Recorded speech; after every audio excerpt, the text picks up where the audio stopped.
Olá, está no ar mais um Ver TV, um programa para quem gosta de televisão. Nós discutimos aqui toda semana o papel da TV na sociedade brasileira. E você é sempre o nosso convidado. Trabalhar na televisão é o sonho de muitos jovens. O que os atrai normalmente é o glamour da profissão e a expectativa de bons salários. Os caminhos para chegar a esse concorrido mercado passam quase sempre pelas universidades ou pelos cursos técnicos.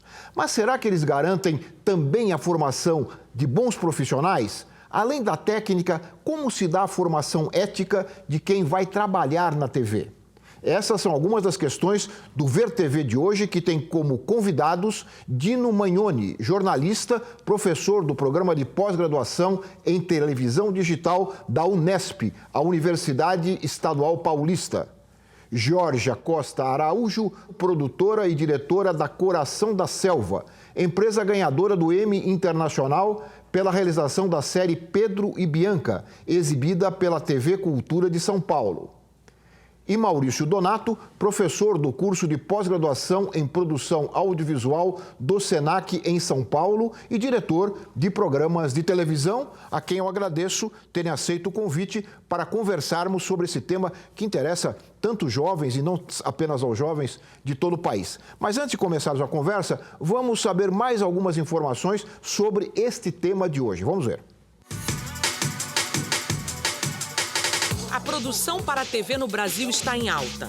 A lei de cotas para a produção nacional exibida pelas TVs por assinatura aqueceu o mercado. Cresce o número de lançamentos de novos filmes. Ai, meu Deus, eu não quero nem ver. Obras seriadas para televisão. Preciso começar. O que eu vim fazer aqui? Documentários e animação. Não diga. Não diga. Não diga! Quem era o Cascudinho? Ele não disse. Aumenta também a demanda por trabalhos de produtoras independentes, localizadas fora do eixo Rio-São Paulo. Novas tecnologias dão, igualmente, sua contribuição para esse crescimento. A internet tornou-se um espaço importante para a veiculação de trabalhos audiovisuais, concorrendo diretamente com a TV. Para isso, profissionais bem formados são cada vez mais necessários. Muitas produtoras reclamam da falta de roteiristas, produtores, técnicos e editores. É necessária também uma boa formação ética, presente em alguns cursos, mas os resultados práticos são ainda discutíveis. Para enfrentar esses desafios, a Ancine, a Agência Nacional do Cinema, junto com os Ministérios da Cultura e da Educação, lançaram o programa Brasil de Todas as Telas. Recursos da ordem de R$ 1 bilhão e 200 milhões de reais devem ser aplicados para manter cursos gratuitos de capacitação e formação de profissionais. A estimativa é que o setor do audiovisual no Brasil necessite hoje do preenchimento de 5.000 postos de trabalho. O Ver TV foi ao Rio de Janeiro para entrevistar o presidente da Ancine, Agência Nacional de Cinema, o Manuel Rangel, para que ele explicasse um pouco melhor como funciona este programa, especialmente na área de formação. Vamos ouvir o Manuel Rangel. O Brasil precisa, levando em conta as obrigações de carregamento que a Lei 1245 estabeleceu, precisa produzir ao redor de 2.000 horas de produção independente por ano para abastecer esse mercado. Para dar conta desse volume de produção, nós precisamos de mais mão de obra qualificada no processo de produção. Nós temos hoje uma saturação no mercado em São Paulo e no Rio de Janeiro.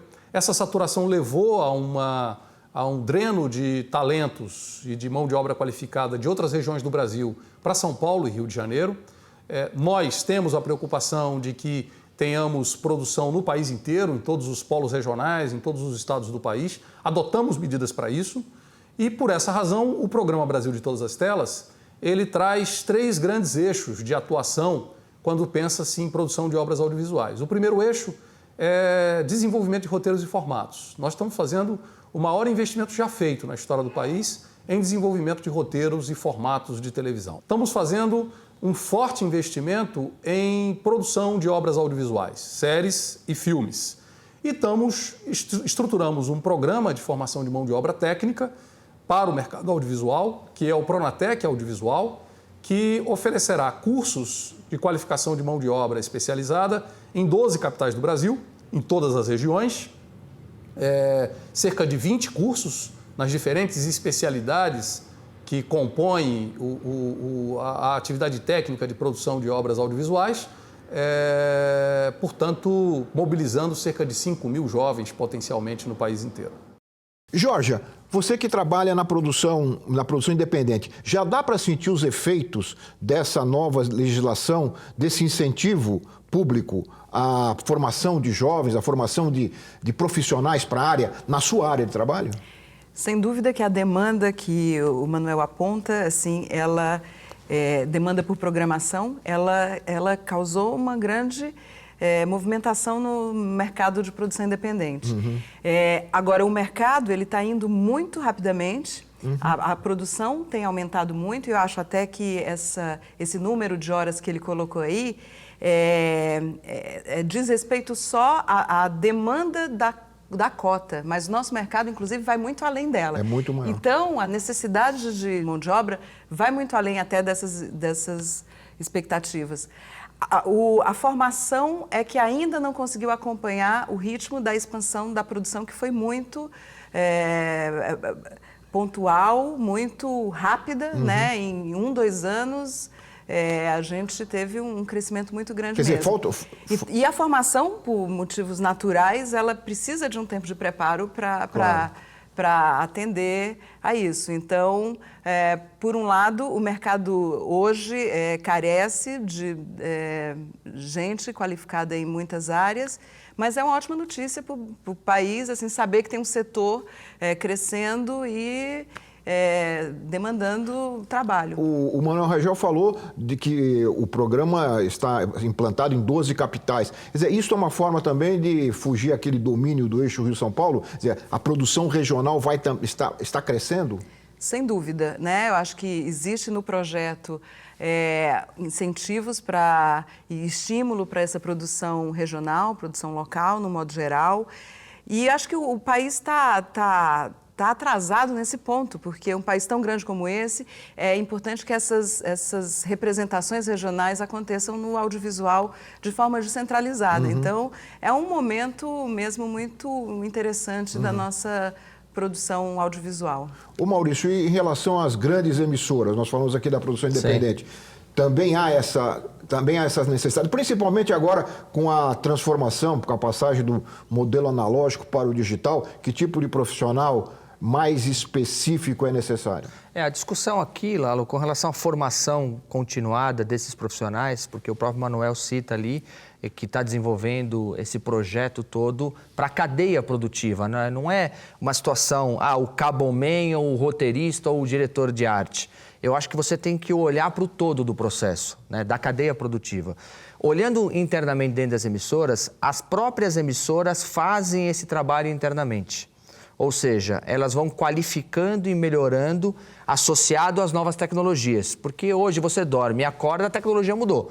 E, em geral, as pessoas não têm esse tempo de preparo, né, de se renovar a cada momento, acompanhando o desenvolvimento da tecnologia. Então, nós temos duas situações muito claras, assim. Hoje, no ponto de vista das leis de incentivo, que fomentam, sem dúvida nenhuma, a produção independente, e também podem fomentar que o próprio broadcaster, ele pode ser um proponente no negócio. Ele pode fazer uma parceria, por exemplo, com a produtora dela, um acordo de coprodução, como é um exemplo clássico agora de Milagres do Jesus na Rede Record, é feito com a Academia de Cinema do Paulo Schmidt, e tem uma relação onde um pedaço desta estrutura é cedida pela própria Record no REC 9, estúdios, tecnologia e os atores, e toda a produção desse conteúdo é desenvolvida pela produtora. E com incentivo fiscal, com incentivo fiscal, sem dúvida nenhuma. Se utilizam, só que não usa a 12485, né?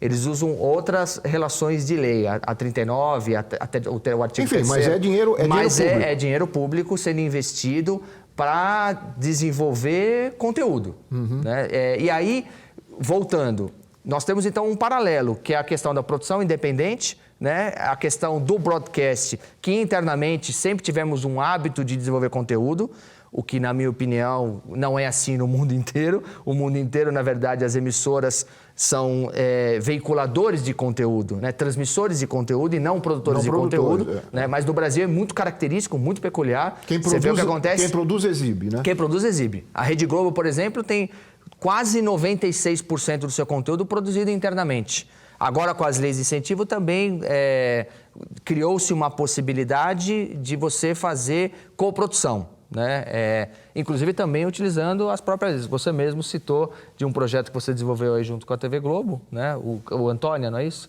Que você falou. Então, quer dizer, você vê que claramente existe essa relação. O próprio Fernando Meirelles, com a O2, produz também conteúdo associado à TV Globo. E assim as emissoras vão desenvolvendo as suas tarefas. Mas eu acho que o mais importante aqui na nossa discussão é exatamente a formação continuada. Ou seja, um profissional não pode chegar num cargo, sentar atrás de uma mesa e achar que está preparado para o resto da vida. Ele tem que estar sempre se formando, se estudando, praticando para conseguir evoluir junto com a tecnologia. A gente sabe que é difícil isso acontecer, porque a tecnologia realmente evolui rapidamente. Né? Dino, e a universidade? A universidade pública, principalmente, no meu caso da Unesp, mas a USP, a UFRJ, as universidades federais espalhadas aí pelo país todo, que tem uma importância não só no ensino, mas na pesquisa dessa área, não é? Qual é o papel nessa formação? Como é que você está vendo o papel nessa formação para acompanhar essas transformações que eles acabaram de mencionar aqui? Bom, a universidade ela tem investido na graduação. Tradicionalmente, se você for pensar, por exemplo, o volume de cursos em cinema tem cerca de 50 cursos no país inteiro. Audiovisual e comunicação em geral, você tem quase 500 cursos no país todo. E também tem a formação, no caso da Unesp, nós temos lá hoje o mestrado em televisão digital, cujo foco é a formação profissional. Embora tenha um viés de formação tradicional, tanto quanto o estrito senso, tem um enfoque profissional mais voltado também para um preparo de pesquisa e não só de realização. Essa que é a diferença. Certo. Né? Mas, além disso, além da formação na graduação e além da formação na pós, tem essa formação intermediária, formação técnica imediata em outras funções. Eu estava vendo, por exemplo, que em 2006, quando você tem aí todos os preparativos para entrar com uma televisão digital no ar no ano seguinte, o CPQD elenca 20 novas carreiras, identifica 20 novas carreiras. O que é o CPQD para o telespectador? É exatamente o consórcio que foi responsável, o consórcio de universidades, que foi responsável por toda a pesquisa que vai fundamentar a instalação da televisão digital no Brasil. Então, ela pensa a mudança de tecnologia, pensa a transição dos modelos de negócio e pensa simultaneamente também toda a estratégia logística. E ela levantou o quê? 29? Não, 20 novos perfis. 20 novos perfis. De profissionais. De profissionais, necessário. Só que eu estava tentando confrontar esses 20 novos perfis que ela pensava naquele momento com a lei da TV paga, e, no entanto, esses 20 novos perfis já estão defasados. É muito mais. Porque, na verdade, o CPQD estava pensando na televisão aberta, na televisão digital aberta, cujo conteúdo principal é o quê? A produção publicitária e a produção de entretenimento, e que estão centralizadas nas emissoras. É diferente você pensar agora na lei de TV paga, onde você tem a inserção de 1.070 horas de conteúdo audiovisual, sobretudo ficcional, por ano.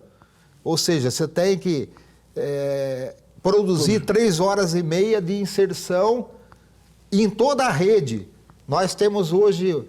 O que? São, acho que, 150 distribuidoras, né, de produto audiovisual por assinatura. Tudo isso tem que atender a partir de uma realidade nacional. E então você precisa ter também, na formação, um detalhamento, uma amplitude, um perfil que vá além do tecnicismo, além da mera profissionalização. Também você precisa ter um profissional que pense e entenda o contexto do significado dessa produção. O mundo onde ele está pisando, Sim. né? Eu queria até fazer um adendo sobre isso que o professor está falando. Tem uma relação, viu, Lalo, que é a questão da subespecialização também.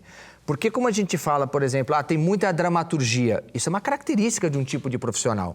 Né? Temos jornalismos, temos programa de auditório, temos um talk show como esse daqui, são características distintas que aquele cinegrafista que está aqui, entendeu? Está trabalhando um tipo de enquadramento. Na dramaturgia, possivelmente, ele não trabalharia em enquadramento centrado. Ele trabalharia em enquadramento mais lateral, mais acomodado na relação de perfil, olho no olho. Ou seja, isso é uma subespecialização para este próprio profissional. Então, ele é câmera, mas ele não é simplesmente só um câmera. Ele é um câmera que tem que conseguir entender os gêneros narrativos. Tal qual qualquer profissional, um roteirista, um diretor, o diretor de TV, né? Ou seja, tanto o lado intelectual quanto o lado da formação técnica, que é uma das coisas da preocupação que o Manuel cita, entendeu? A formação continuada. O câmera é um produtor tanto quanto o diretor. Claro. Ele é o diretor de imagem dentro da produção. Por que o desafio é grande? Porque eu consigo identificar facilmente entre 100 e 200 carreiras diferentes que envolve o sistema de produção audiovisual. Imagina a gente, né, ter num mesmo setor produtivo entre 100 e 200 carreiras diferentes. E aí essas carreiras, elas são de exigência diversa, então com formação universitária, com formação técnica, com formação básica, né? Você tem diferentes níveis de necessidade, você tem... É multidisciplinar, todo aquele grupo e essas carreiras trabalham a favor de um mesmo propósito, mas elas têm vêm de bagagens muito diferentes. Um figurinista, um cenógrafo tem uma formação muito diferente de um roteirista. Claro. Então, acho que eu queria colocar esses números para pautar aqui um pouco esse desafio. Eu queria que, Jorge, que você inclusive aprofundasse isso, mas logo depois do intervalo, o Ver TV faz um rápido intervalo e volta já conversando aqui com os nossos convidados sobre a formação para a televisão no Brasil. Nós voltamos já.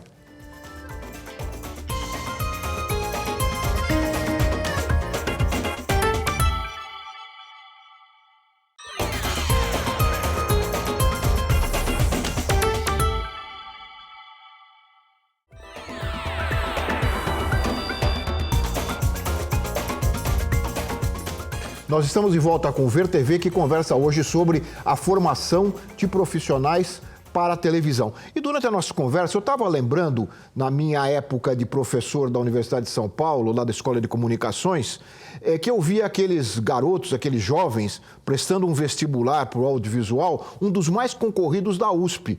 Tinha tanta concorrência quase como os cursos de medicina. E eu ficava, às vezes, entristecido, confesso para vocês, pensando que depois de todo aquele esforço do vestibular, depois de 4 anos lendo os clássicos da teoria da comunicação, né, Dino?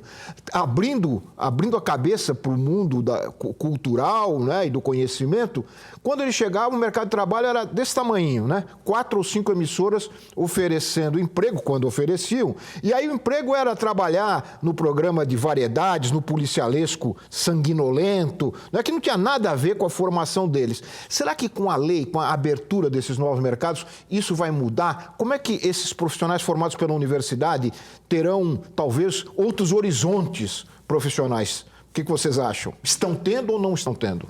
Bom, eu acredito que a produção de agora em diante, ela se volte mais para o audiovisual de fato e não mais para a produção tão publicitária, comercial, como você tem nas emissoras convencionais. No contexto brasileiro, né, a gente está começando um pouquinho atrasado a desenvolver a produção ficcional audiovisual, né? Hollywood começou a ser montada em 1903. E no Brasil, a primeira indústria regular que você tem começa com o INSE, né? Começa com o Instituto Nacional de Cinema Educativo, de 1937, que vai criar, de fato, a primeira base de conhecimento e de investimento no cinema. No cinema, que permite depois que você tenha a Veracruz e tenha a Atlântida, uma é montada já no início dos anos 40 e outra no final dos anos 40, e que praticamente cria a primeira estrutura que vai subsidiar, inclusive, a televisão, quando ela aparece. Só que, no Brasil, o cinema ele surge totalmente divorciado da televisão. Na verdade, a preocupação da produção audiovisual da televisão se voltou para a telenovela e depois o produto que se aproximou mais do cinema são as minisséries e a partir do digital, né, essa novidade de você fazer uma minissérie e lançar simultaneamente também um filme, principalmente como estratégia da Globo Filmes, que foi criar uma plataforma aproximativa entre os dois modelos. Mas nós temos a cultura audiovisual e a cultura de radiodifusão totalmente divorciada dentro do projeto de produção de conteúdos. Essa lei cria, de fato, a perspectiva de um mercado audiovisual e, pela primeira vez, abre para esses profissionais que são formados na universidade e que muitas vezes têm que sobreviver com o que tem para hoje, Claro, né? claro. Abre uma perspectiva de fato. Eu creio que a Geórgia tenha um perfil mais detalhado disso, mas o que eu percebo é que há uma grande movimentação, inclusive dos estudantes hoje, se preparando para essa discussão, no sentido de ocupar esses nichos de mercado de forma independente. É preciso. Essas cabeças têm agora espaço para colocar em prática aquilo que aprenderam. Sem dúvida, acho que o problema hoje é inverso. Eu não me preocuparia com ótimas posições e oportunidades para uma formação qualificada. A preocupação de hoje é exatamente o contrário. É como encontrar pessoas qualificadas para a quantidade de oportunidades e de vagas que esse mercado hoje apresenta. Como a velocidade da nossa produção realmente aumentou, assim, acelerou nos últimos anos e a formação está indo atrás, mas não conseguiu crescer no mesmo ritmo, a formação hoje ela se dá muito no mercado de trabalho, né? Na prática. Na prática. E uma observação em relação a esse ponto do conteúdo que você levanta é que a gente herdou uma formação que veio do mercado publicitário. Então, existiu uma indústria da publicidade, a produção independente de cinema e televisão é muito nova, e então ela foi beber no conhecimento gerado por essa indústria da publicidade. Claro. Aí, mais um detalhe, e isso funcionou muito bem. Hoje você tem aqui um filme, uma série com uma qualidade técnica espetacular, porque a publicidade é muito eficiente E nisso, exigente. né? E então nós temos hoje realmente uma formação atualiza prática muito muito rapidamente, boa. Mas na publicidade você não forma roteiristas. É verdade. Então você tem roteiros de 30 segundos e hoje o grande desafio da produção audiovisual e essa lacuna mesmo é porque ela não teve de onde trazer, importar profissionais da dramaturgia porque na publicidade não está, né? Então, e agora é o que a gente busca mais, são esses roteiristas. Eu acho que cabe no debate uma provocação aqui, Lalo. E não estou nem defendendo a questão do olhar do broadcast, mas eu acho o seguinte, eu que vivo do lado acadêmico e também do lado do mercado, na produção interna das grandes redes, eu percebo que nós temos uma dicotomia, quer dizer, nós temos uma formação acadêmica para o aluno de rádio e TV, de cinema, de audiovisual no aspecto geral, e nós temos um mercado de trabalho que tem um número pequeno, como você mesmo citou, tem mais 5 grandes redes, 3 principais, né? Ou seja, um mercado ainda pequeno neste caso, para produzir e veicular. Aí acho sim que a lei é um fator importante para fomentar mais conteúdos, já que a TV a cabo está ocupando um espaço importante hoje no Brasil e mais democrático em função da melhoria econômica da classe C, que hoje, para vocês terem uma ideia, o share está diminuindo muito da TV aberta, eu sei porque eu vivencio isso dia após dia, né? E a TV a cabo está crescendo radicalmente, o último número chega quase próximo 20 milhões de telespectadores que hoje têm acesso à TV a cabo, isso há 10 anos atrás era impensável esse número. 20 milhões de domicílios, né? Exatamente, 20 milhões de domicílios, que é muito mais do que telespectadores, né? Ultrapassa 50 milhões hoje. Já ultrapassa esse número de 50 milhões. Mas nós temos uma relação que nós temos que entender que é importante que este aluno, que tem uma característica quando sai da faculdade, se formando ali no 4º ano, ou próximo, entre o 3º e 4º ano, ele tem que ter um estágio. Ele tem que ter não só a relação da teorização, mas também da prática, da execução dessa teoria toda que ele aprendeu na USP, na Unesp, no Senac, na Casper Libero, na FAAP, ou na Universidade Federal do Rio de Janeiro, ou da Paraíba, não importa. Ele tem que praticar isso também, ou seja, ele efetivamente tem que pegar os pensadores, os grandes teóricos, e conseguir aplicar isso, né? Mas eu entendo também, é difícil aplicar isso num jornalismo sensacionalista. Né, você aplicar essa base teórica. Esse é o problema. Esse é difícil. Porém, aí cabe o espaço agora da produção independente, com séries, microséries, com uma narrativa nova, que exige de cabeças pensantes, mas que também a produção exige qualificação desse profissional. Maurício, mais ou menos nessa linha, nós ouvimos aqui em São Paulo o professor Lawrence Schum. Ele é professor de mídias digitais na PUC de São Paulo e de rádio e TV na Faculdade Paulus de Tecnologia e Comunicação. Ele fala um pouquinho dessa questão da prática também no ensino. Vamos ouvi-lo. Eu acho que, ao invés de se pensar em grandes equipamentos muito sofisticados, seria muito mais interessante ter várias pequenas estações ou várias pequenas ENGs com câmera, kit de luz e microfone, para que o aluno possa se exercitar a prática desde o início do curso. Porque com o advento de sites como o YouTube, por exemplo, os alunos podem criar canais próprios e desenvolver programas independente de um desenvolvimento de uma carreira profissional. O que eu sinto é que existe uma demanda dos alunos cada vez maior para que haja disciplinas práticas a partir do 2º ou 3º semestre do curso. E eu concordo com eles, porque você ter disciplina prática somente depois do 5º semestre cria uma defasagem muito grande em relação ao mercado. Mas ainda, eu acho que a questão da grade não é a única. Eu acho que o aluno, ele também, por conta própria, desde o início do curso, tem que procurar conhecer o mercado, ele tem que participar de eventos setoriais, participar de feiras do setor, participar de congressos, para que ele possa estabelecer contato com pessoas que efetivamente estejam atuando no mercado. Mais ou menos também. Né? Mais ou menos. Eu acho que hoje, para a universidade pública, ela tem mais chances de se conectar com o mercado do que tinha na tecnologia analógica, exatamente por essa característica que o Schum fala. Você tem hoje um barateamento. Hoje tudo é computador. Dos equipamentos. Tudo é computador, tudo é software. Antes, você se lembra, você ia comprar uma câmera profissional, você pagava na época 40, 50 mil reais quando era barato. Ilha de edição também. Você ficava remendando uma ilha de edição em laboratório acadêmico ad eterno, porque você não tinha como reinvestir e atualizar o laboratório. Hoje não. E o próprio alunado hoje, ele chega no curso, ele já tem o seu próprio equipamento. Então ele aprende a usar o software, ele aprende...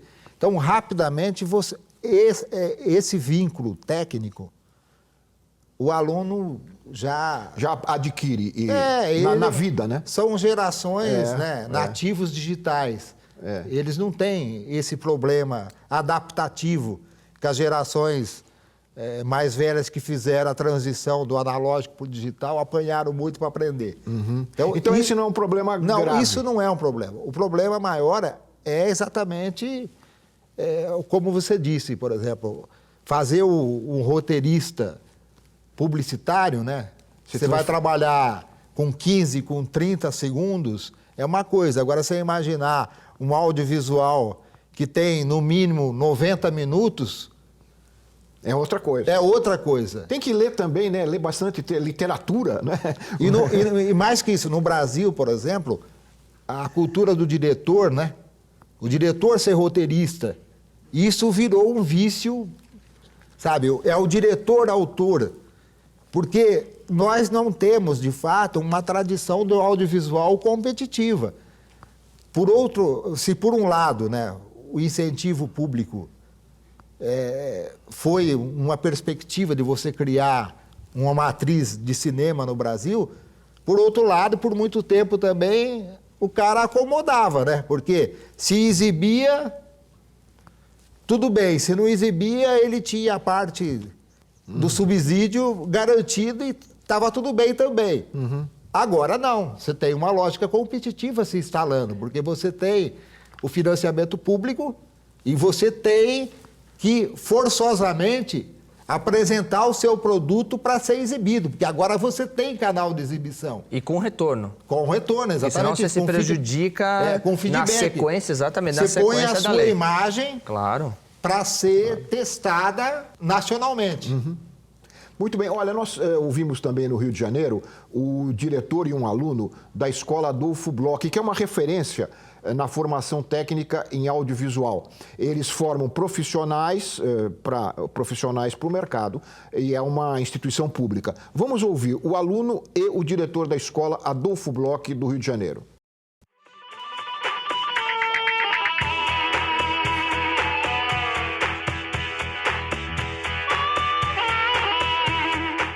A minha expectativa é muito boa, já que o curso ele prepara bem para o mercado de trabalho. Mas a minha expectativa mesmo é ir para a faculdade de cinema. Mas nesse meio tempo eu pretendo trabalhar em TV para me manter e, quem sabe, pagar até uma faculdade. Com certeza eu cheguei em vantagem em uma faculdade de cinema, porque lá eles não ensinam muito a técnica. Aqui eles, como é o curso técnico, eles ensinam justamente a técnica. Lá eles ensinam mais a linguagem cinematográfica. A Escola Técnica Adolfo Bloch, ela é uma escola da rede FATEC e ela vem se preparando para essas mudanças do audiovisual no país, tentando melhorar os cursos, a infraestrutura dos cursos, que não é fácil, é um curso caro, mas aí o governo do estado também tem dificuldades de repasse de verbas, né, e de chegar essa verba aqui com laboratórios de qualidade, mas nós, a partir de parcerias, de procurar ajuda do governo federal, de reestruturar os laboratórios da escola para que ele possa atender a essa demanda do mercado de trabalho. Se o Brasil tem escolas suficientes para atender às demandas do mercado, evidentemente que nós não temos esse número de escolas. A despeito do governo federal ter investido bastante, né, nesse setor, a gente ainda vê uma defasagem grande, né, sobretudo na preparação desses jovens. Então, nós temos que enfrentar esses desafios, investir mais nas escolas técnicas e cobrar uma formação, dando incentivo aos professores para que eles possam ter um salário digno e uma formação continuada.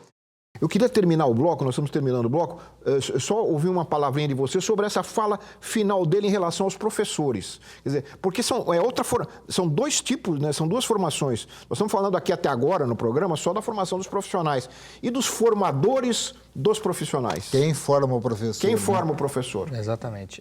Eu sem dúvida nenhuma, Lalo, acredito que a formação do professor um expositor aqui comentou sobre, o Shaw, se eu não me engano, comentou sobre como você avança no conhecimento, participando de congresso, participando de feiras, estando ao entorno do mercado, ou seja, indo buscar a formação continuada. Eu acho que essa é a palavra, ou seja, o professor, que ele pode ser simplesmente um professor 100% teórico e é fundamental que tenha academia, um professor de filosofia, antropologia, sociologia e tantas outras disciplinas, né? E também o professor mais técnico, de mercado, com experiência. Eu acho que é muito particular de cada professor, mas eu acredito que tem que ser uma exigência que, nesse caso, vem de cima para baixo, mas com subsídio para o professor. Sim. Né? Porque nós que somos professores sabemos a dificuldade, né, de você se preparar para dar uma aula, depois que você se preparou, você ainda tem que corrigir provas, ou seja, você tem um ciclo de um tempo de 24 horas que é igual para todo mundo. Mas nós temos que fazer esse tempo virar 25, 26 às vezes, né? Então eu acho que tem que vir de cima para baixo, mesmo nas estruturas das universidades. Nós vamos fazer um intervalinho e voltamos já com o Ver TV, que está conversando hoje sobre a formação dos profissionais de televisão. Nós voltamos já.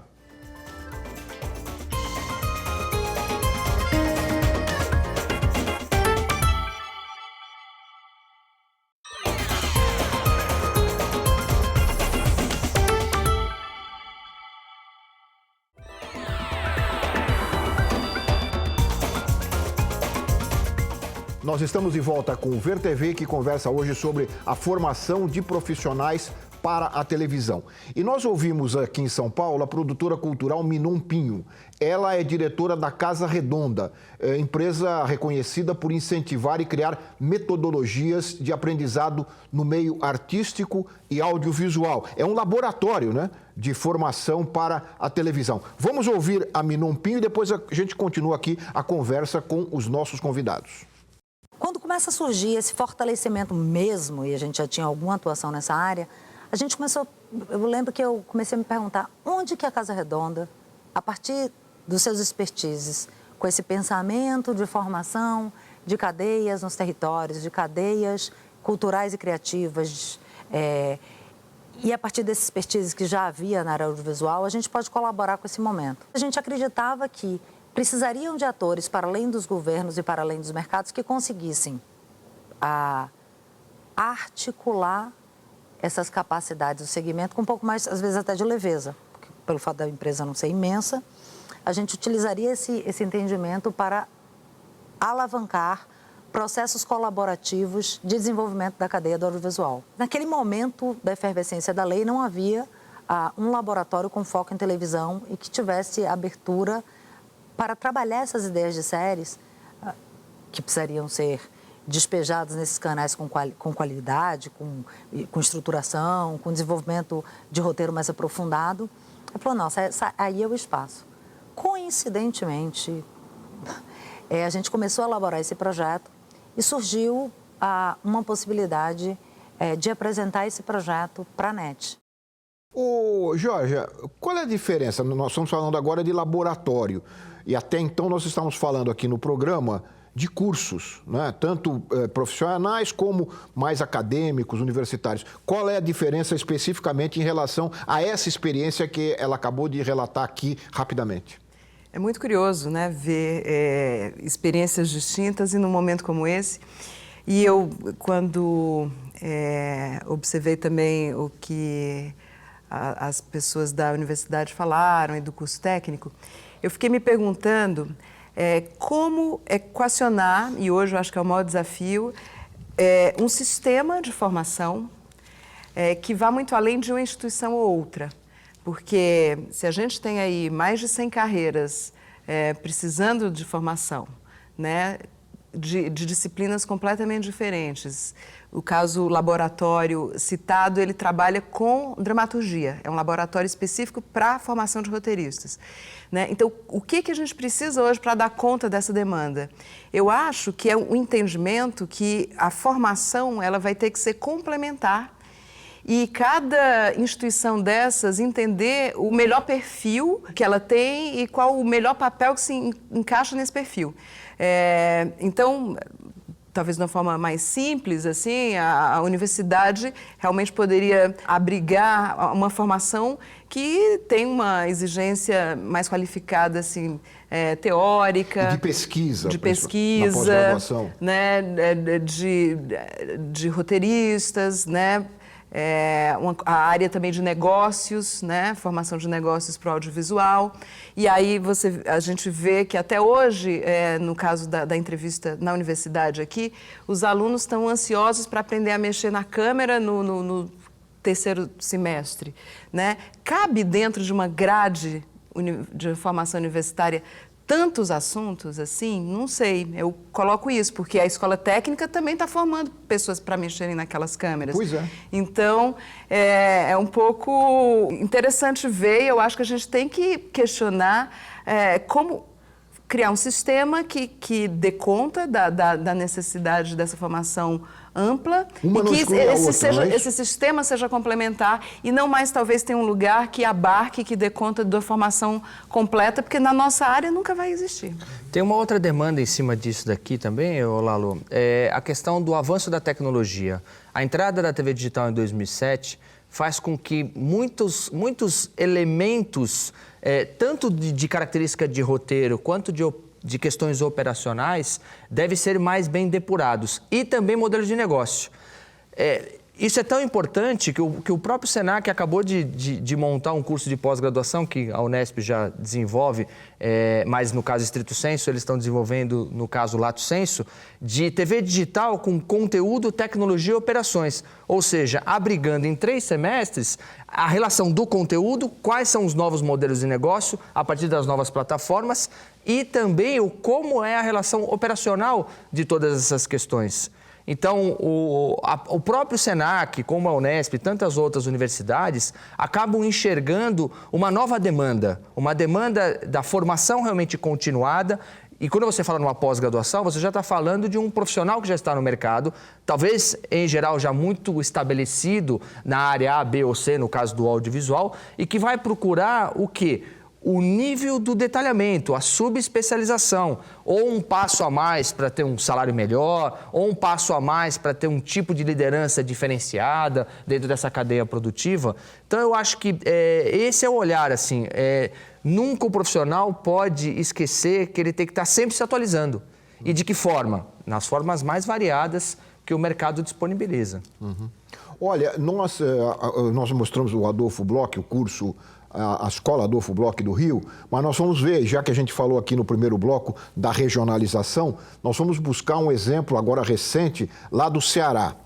Com apoio da TV Ceará, nós entrevistamos em Fortaleza a Beth Jaguaribe, que é diretora da Escola Porto Iracema das Artes, lá no Porto das Artes, ligada ao centro, aliás, é um belíssimo exemplo de centro público, né? O Centro Dragão do Mar de Arte e Cultura de Fortaleza. Ela contou um pouco como é que se dá esse trabalho, que é recente, dessa escola lá em Fortaleza, mostrando a importância também do incentivo na regionalização da formação de profissionais. Já que a lei, né, está contemplando a regionalização, é importante que existam também formações regionalizadas. Vamos ouvir a Beth Jaguaribe.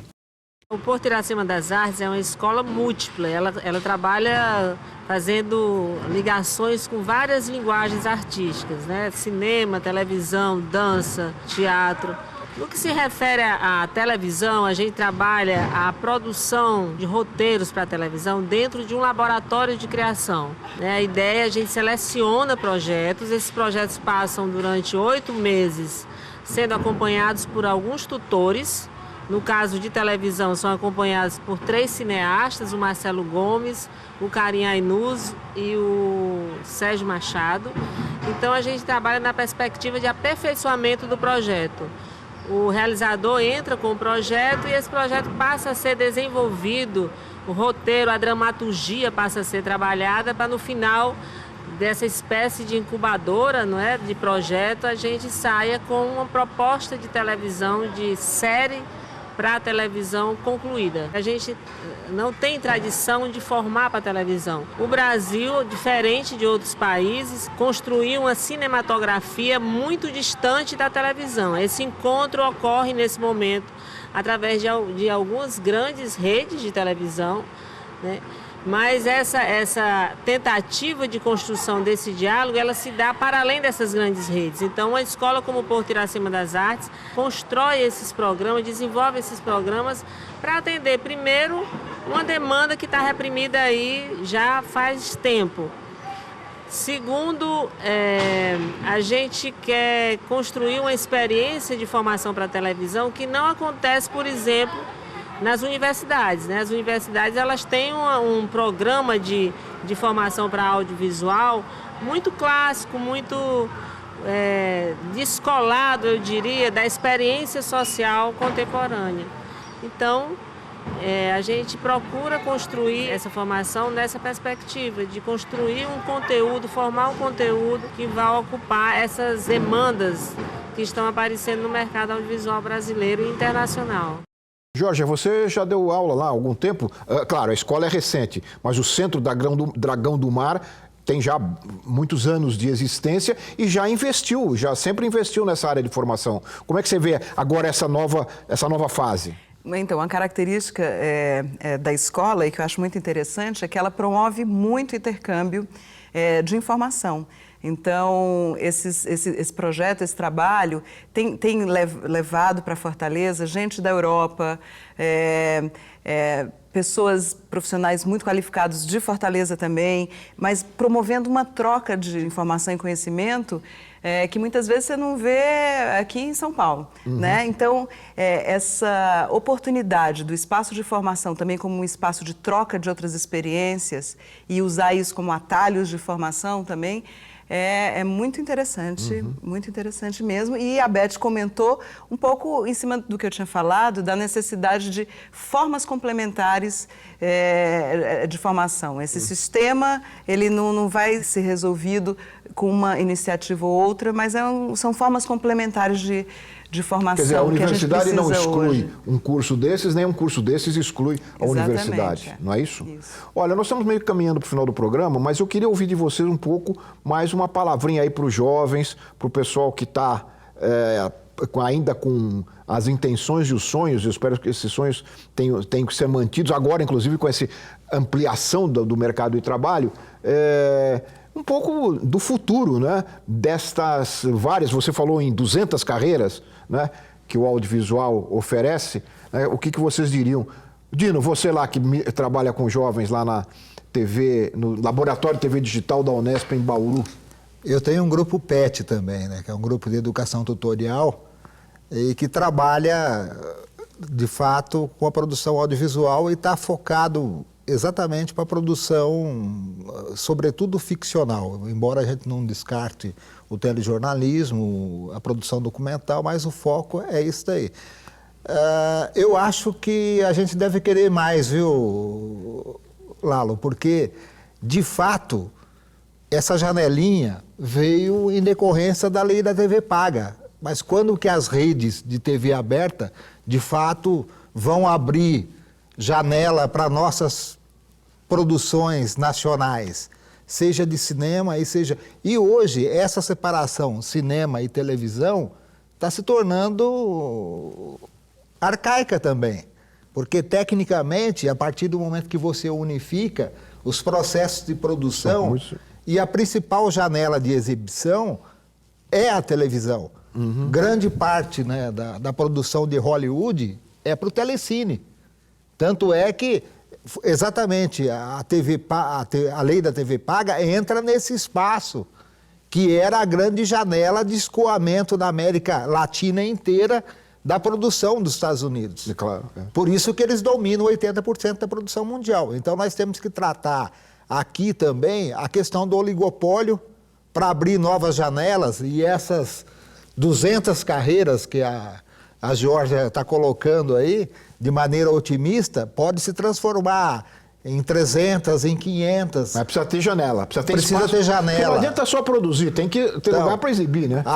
A diversidade cultural brasileira não é explorada, essa colonização do modelo Rio-São Paulo, do resto do país, essa colonização cultural e comercial, não é benéfica para o nosso campo.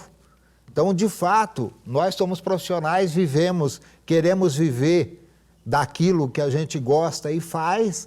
Então, de fato, nós precisamos lutar para que se expanda as janelas de possibilidades. Muito bem, Maurício. Eu acho que nós temos várias janelas na era digital, que hoje nós estamos trabalhando multiplataforma, transmídia. A questão e aí sim vai especificamente a dica para você telespectador, para você que está buscando formação e se ingressar nesse mercado audiovisual, é que você esteja próximo dos profissionais. Aonde eles estão? Eles estão onde o rapaz lá falou, nos congressos, nas feiras, nos cursos, ou seja, você tem que estar próximo da onde o mercado está se movimentando, para você sim poder ser um ingresso desse mercado, porque senão você fica distante dele, independente da sua formação. Claro, a nossa discussão, a nossa pauta aqui é formação continuada, né? Ou seja, você tem que estar em busca do conhecimento o tempo inteiro. Mas eu acho que se você conseguir enxergar vertentes e modelos de negócio, você consegue naturalmente entrar por uma porta, tal qual a porta dos fundos. E que entrou, né? Exatamente. A porta dos fundos entrou. Exatamente. Jorge, para concluir e ver as perspectivas. Eu tive formação em cinema e audiovisual E entrei no mercado de trabalho num momento onde não existia nada, absolutamente nada. E hoje realmente me encanta esse momento, é muito estimulante. E recomendo nossa área para quem tiver interesse. A tendência é crescer cada vez mais. Você trabalha num ambiente com... até pela diversidade do que se faz, assim, você tem uma mobilidade entre as atividades que você exerce ali muito grande, isso é estimulante para uma carreira, você não vai sentir tédio, jamais. E hoje você tem bastante emprego, né? Então, eu recomendo o audiovisual como opção profissional, sem dúvida. Com esta fala otimista da Georgia, nós vamos encerrando o programa e eu quero agradecer muito, Georgia, Dino, Maurício, pela participação, pelos esclarecimentos, porque é um momento novo e esses esclarecimentos são muito importantes para o público e para as pessoas mais diretamente interessadas nesta questão do audiovisual. Eu quero agradecer a você também que nos acompanhou em mais um Ver TV, lembrando que todos podem entrar em contato com o nosso programa através das redes sociais, pelo Twitter, pelo Facebook ou mandando diretamente mensagens eletrônicas para o nosso endereço vertv@ebc.com.br.